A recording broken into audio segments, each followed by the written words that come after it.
In this lecture, we're going to talk about subject, form, and content. These are three elements that have been traditionally used as an equation to interpret the meaning of an artwork.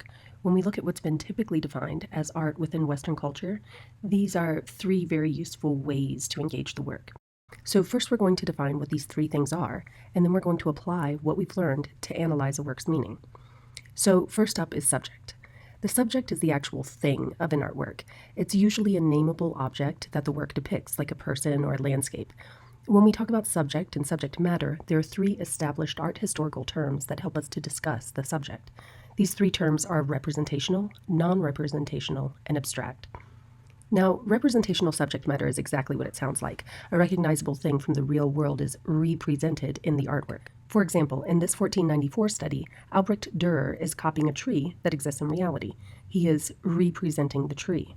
But Dürer could have represented this tree in a completely different way. He could have abstracted the tree, like this painting by Pierre Mondrian, but he didn't. And while there are various reasons why he is painting like this, we're just going to stick with the fact that Dürer was naturalistically or realistically representing the subject. And although Mondrian's subject is the exact same thing, a tree, Mondrian is not simply representing the tree accurately. He is abstracting it. Mondrian is still representing the tree, but it's not a realistic representation. It's an abstract representation. So abstract has two applications. It can be recognizable images or objects that do not reflect the actual appearance, like Mondrian's tree or this sketch by Pablo Picasso. We recognize the subject, but a real bird doesn't look like this. The bird is abstracted. The Screen by Edvard Munch is another representational subject. This expressionist painting depicts a person on a bridge, but Munch abstracts the imagery to portray the subject with emotional emphasis. Abstract can also refer to completely unrecognizable subjects that are totally non-representational, and in this case the subject does not represent the physical appearance of people or objects in the real world. Remember Pierre Mondrian? Well, he also painted this non-representational abstract composition. His interest in abstraction evolved from representational subject matter to completely non-representational. Okay, let's keep these ideas in our mind and briefly cover some common types of representational subject matter. First, we've got religious subject matter. The subject is a person or people, but we understand the subject to be religious based on our cultural knowledge about, say, Jesus or church or Islamic architecture embellished with floral designs and geometric patterns. Portraiture is another type of subject matter. In this case, you have the realistic representation of Anne of Cleves, Henry VIII's fourth wife, or these funerary portraits from Egypt that were painted of the deceased post-mortem. There's also self-portraiture, like this painting by Vincent van Gogh, an abstracted representation the artist painted of himself. Landscape and still life are yet another of these categories. Again, keep in mind a landscape or still life can be rendered with extreme accuracy or abstracted, contingent upon historical, cultural, or personal intent. There's also the tradition of genre painting. These everyday scenes tend to be smaller and more intimate.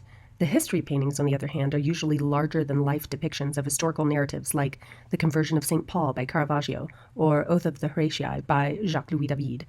But then, how do you describe the subject when it's non-representational, like this formalist sculpture, Throwback by Tony Smith? What is the subject? Is there anything in the title to help us understand what we are looking at? I mean, it's not a portrait or a still life. It's totally abstract and does not represent anything in this natural world.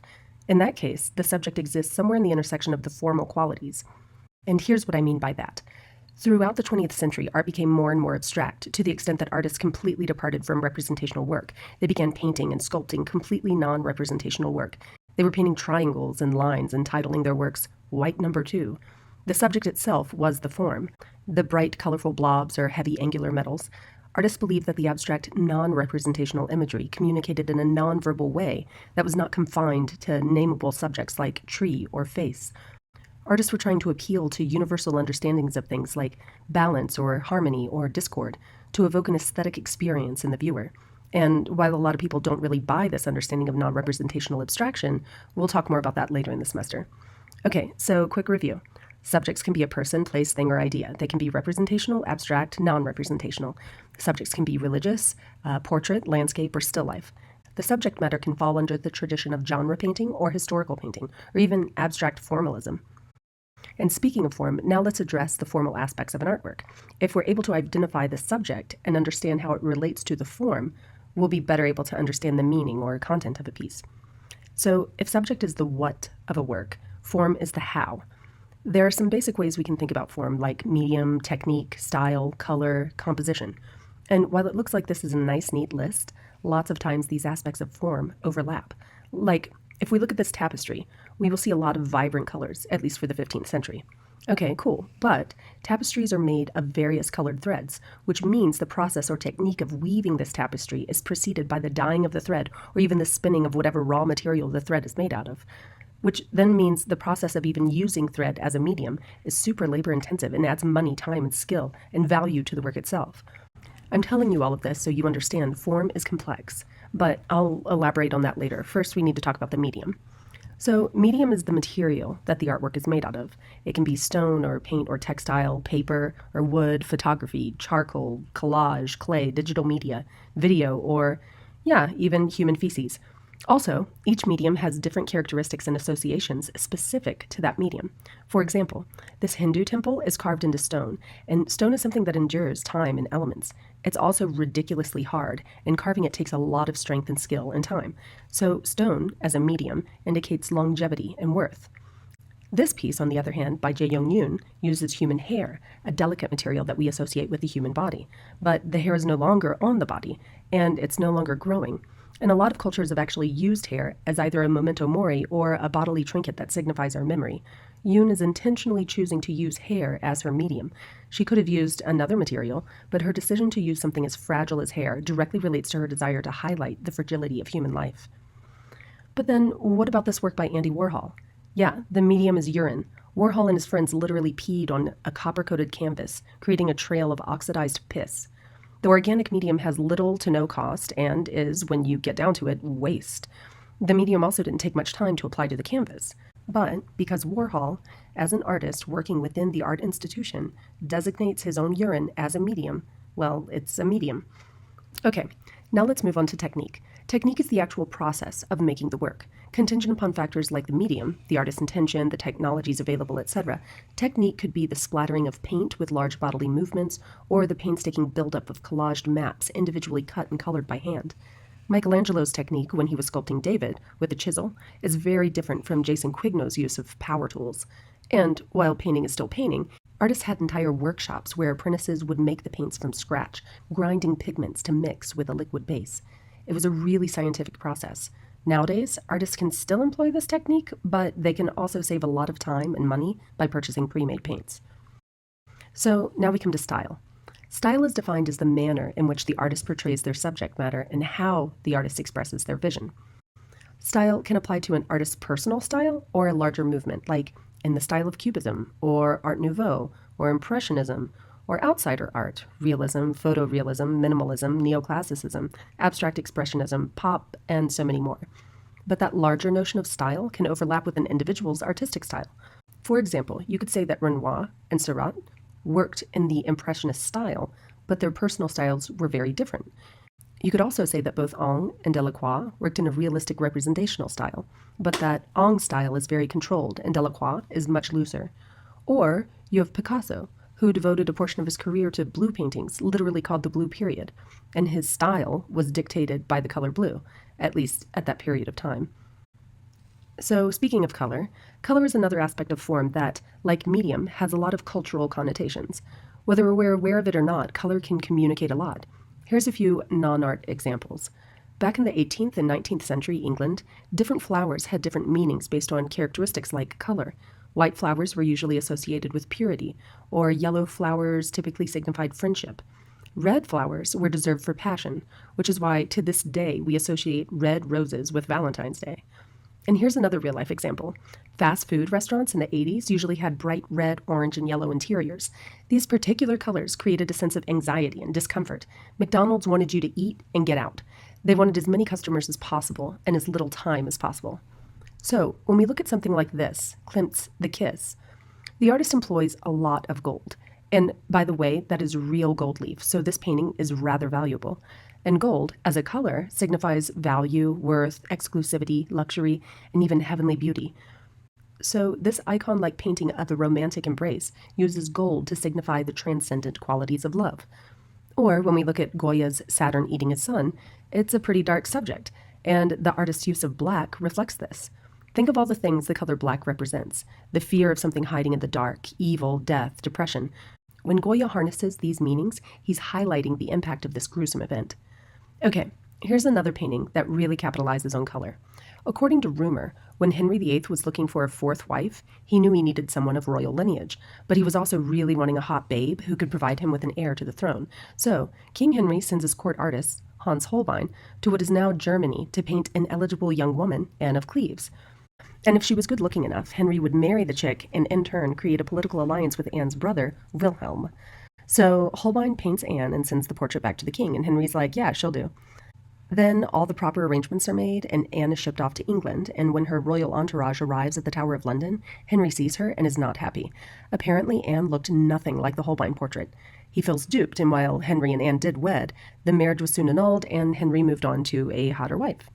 Anyhow, I'm telling you this story so that you can get a glimpse into Holbein's use of color for this portrait of Anne of Cleves. She's wearing red, a symbol of romantic love and passion, and also bright colors were only accessible to the rich. So dyes had to be shipped from around the world after plants and stones were harvested and ground by hand. Similarly, the gold adornment emphasized Anne's aristocratic position, her purity, and her wealth. In recent years, the portrait was restored to its original pigmentation, in which case we can add blue as another color choice that was expensive and symbolized royalty and heavenly splendor. Here's another example of lavish blue. The Sheikh Latfala Mosque employs deep blue and turquoise stones to create this kind of otherworldly awe. Of course, the blue is a reflection of the sky, literally the heavens, but the actual process of mining the lapis lazuli stones and then crafting them is also pretty awe-inspiring and really expensive. Finally, we come to composition, which is the visual arrangements of the elements and principles of design to formulate an entire artwork. So let's quickly look at one painting to see how the artist uses composition to keep our interest.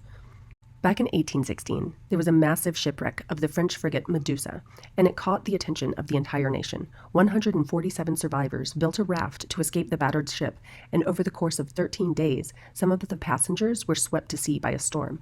Others got super drunk and tried to rebel against the soldiers that were on the raft, and so then these officers killed them.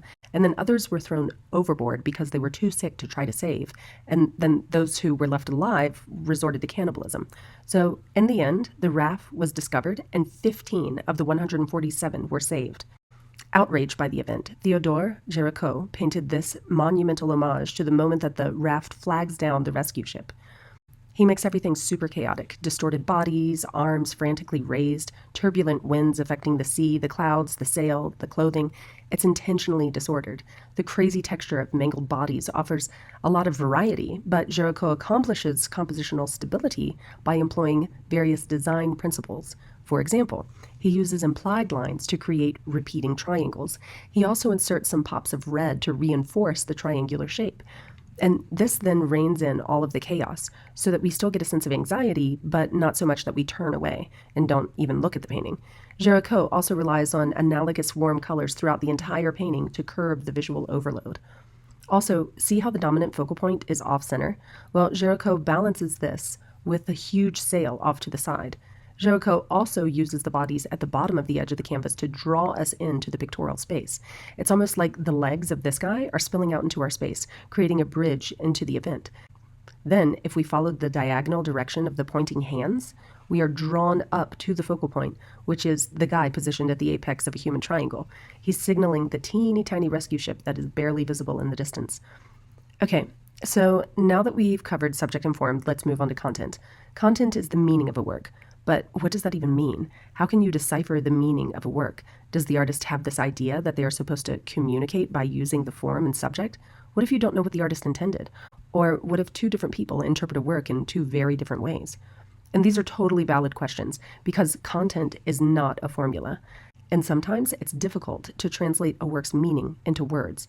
This is because art operates in a visual language, not a verbal one.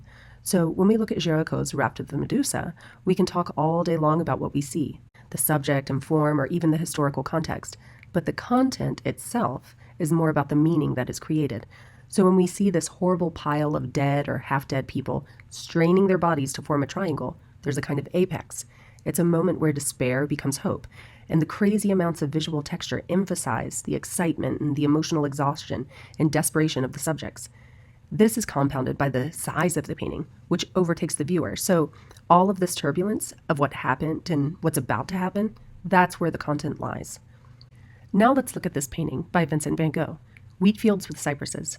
So what's the subject? Landscape. It's a tree in a field. What about form? Well, we see vibrant colors, mostly cool and light, and these are calming because warmer colors typically agitate or excite, but Van Gogh is intentionally painting with cooler tones. We also see some really swirly textures throughout the entire piece. It's almost like Van Gogh is painting the wind, and then that's blowing our eyes all over the picture plane. But these are just visual textures. Look at the details of his brushstrokes. Van Gogh applies paint like he's smearing icing on cake. The actual texture is insanely thick, and he almost sculpts the grass or the clouds and the trees with gooey paint. Okay, so what about the composition? The overall work is asymmetrically balanced. The tall, dark cypress trees carry a weight that balances the really busy sky. It's like there's a bunch of craziness on the left side of the painting, and the vertical trees stabilize this mess. The trees are also very different from the rest of the painting, but you need that variety to complement the way Van Gogh addresses the grass and the sky. And in a way, Van Gogh relies upon the cypress to ground the composition. He even uses implied lines to continually draw us back to the tree. So when we look at how Van Gogh is treating his subject, we see that he really loves nature. In fact, Van Gogh moved to southern France to get away from the anxiety of Paris and reconnect with nature. But it's also hard to ignore how restless this work is. Everything implies constant motion. Van Gogh is trying to capture the unpredictability of wind as it beats across the field or surges through the clouds. So when we ask, what is the content, we have to account for all of the above. Van Gogh is really erratic in the way he paints, but he's also really well versed in color mixture. The entire painting is spiraling out of control, but the two cypress trees hold everything together. And a lot of art historians have attributed Van Gogh's style to his mental illness, and that could be a legit reading. But I think there's also a need to account for the beautiful inconsistencies of nature, which can overwhelm us as humans. So again, while we might not totally be able to explain everything in words, we could say that the content of this piece lies in Van Gogh's extreme inward-looking reflections. He has a deeply personal connection with nature, and his painting blurs the area between his own mind and his reverence for the subject. So Van Gogh might be representing nature, but he's a very intense filter with a lot of emotional baggage. Okay, so quick review. If you boil everything down, subject is the thing, the what. Form is the how. Content is the why. And to engage with the work's content, you need to understand the subject, and it can be really helpful to know a bit about the zeitgeist, as well as the artist's intention in relation to form. So once you take all of that in, your brain starts to make the human connection between you, the viewer, and the artist, and the artwork itself. And this is where content resides. It's relational and kind of amorphous. Your understanding and response to an artwork might be different from another person's, but both of you, at the very least, are responding to the same subject and form.